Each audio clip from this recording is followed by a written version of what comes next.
Привет! Сегодня обозреваю органайзер модульный соединяющийся Work Pro 409050 и 409051. Расскажу, как они и нужны ли они вообще. Всего их три размера. Получается маленький, средний и большой. Но он мне не особо нужен, да и он дороговат, так что его здесь не будет. Говорить буду именно про сами органайзеры, а не про содержимое. Брендов у этой конторы немерено, так что можете найти и в другом цвете. Как и из чего они сделаны? Основание сделано из полипропилена. Прозрачная крышка из поликарбоната. Написано ударопрочного. Соединяются они как между собой, так и с другими размерами. На дне имеется выступ для зацепа и паз с защелкой, а на крышке ответная часть. Паз для выступа и выступ для вот этого подпружиненного окна. Средний стыкуется в обе стороны, если хотите, чтобы крышки открывались в разном направлении.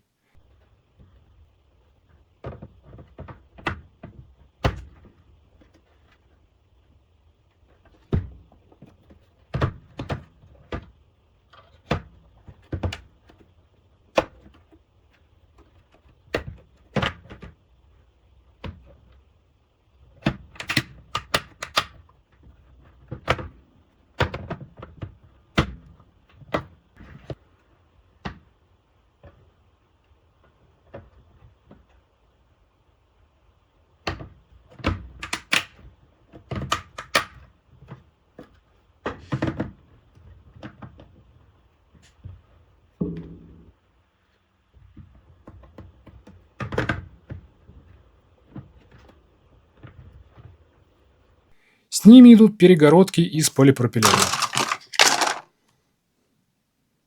4 штуки в среднем и 2 в маленьком. Вставляются в пазы типа ласточкин хвост, как вам нравится, и прижимаются крышкой. Вставляются легко, выпадают тоже.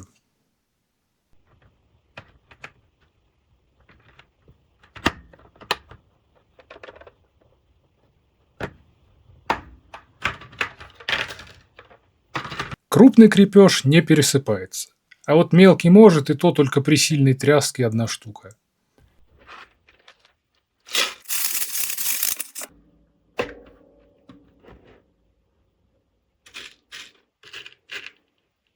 В некоторых местах я эти перегородки подрезал, чтобы все поместилось. Осью петли здесь служит стальной штифт диаметром 2,8 мм. Есть насечка с одной стороны.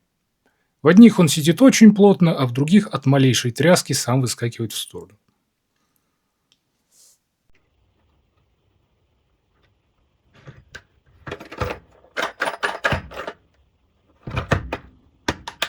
Габариты.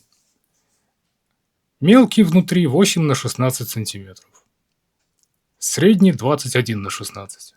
Высота корпуса у обоих 2 см, крышки тоже. Вес. Маленький весит 150 грамм, средний 300 с небольшим. Для чего это дело может пригодиться? У меня с помощью этих 6 коробчонок вся основная оснастка поместилась в систейнер двойку. Варианты применения можно перечислять бесконечно. От хранения любых мелочевок до какой-нибудь там походной аптечки и так далее. На что фантазии и барахла хватит. Плюсы, минусы, нюансы. Из плюсов могу отметить соотношение цена-качество. Вполне себе добротная штука. Пару раз они у меня хорошо падали, никаких трещин, сколов, в целом внушает доверие. К минусам я бы отнес немного специфический дизайн, из-за которого вот часть пространства не используется. Ну, вот эти вот углы, они бесполезны. И нахер ты нужен? Видимо, нахер не нужен. Но это мелочи. И то, что их время от времени клинит. То защелки, то замки. Ну, бывает. К нюансам я бы отнес то, что их иногда продают сильно дороже, называя это цена от изготовителя. Ох уж мне этот финансовый сленг. Если говорить про мелкую, то свои 5 баксов она стоит. А вот платить за нее десятку – это глупость. То же самое и про среднюю. То есть отдавать 15 баксов и больше за нее, ну, как бы я бы сказал, сомнительно. Так что, если не хотите переплачивать, Ищите в нормальных интернет-магазинах. На маркетплейсах цены странные попадаются. Что в итоге? Как какая-то маленькая модульная система для хранения всего. Однозначно рекомендую. Помогает избавиться от разных непонятных баночек, коробочек, тубусов, всякой херни. Порядок и организованность. На этом, собственно, и все. Пишите, как вам это дело, какими системами хранения пользуетесь сами. Подписывайтесь. Всем удачи. Ну, проветришься, заходи.